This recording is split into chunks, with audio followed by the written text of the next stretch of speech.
Good morning friends. तर आज आपण बघणार आहोत air cool engine cooling system. तर आपण सर्वात पहिल्यांदा याचं कन्स्ट्रक्शन बघून घेऊया. सिलेंडर, कनेक्टिंग रॉड,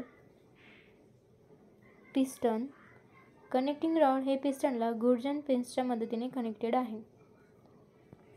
फिन्स या सिलेंडर्सच्या आउटसाइड आहे.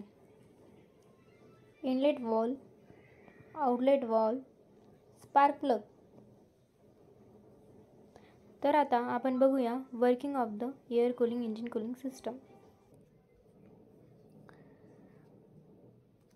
जेव्हा पिस्टन हे डाउनवर्ड मूव्ह होतो तेव्हा इनलेट वॉलच्या थ्रू एअर फ्यूल मिक्सचर हे सिलेंडरमध्ये एंटर करतं.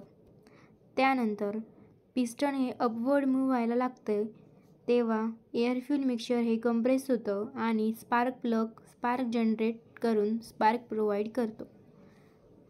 त्यानंतर तिथे कंबशन होतं आणि पॉवर जनरेट होते. एक्झॉस्ट फ्यूल हे आउटलेट वॉलच्या थ्रू बाहेर जाते आणि पॉवर ही फर्दर ट्रान्समिट होते. ड्युरिंग दिस प्रोसेस हीट जनरेट होत असते. ती हीट डिसिपेट करण्याचं काम फिन्स हे करते.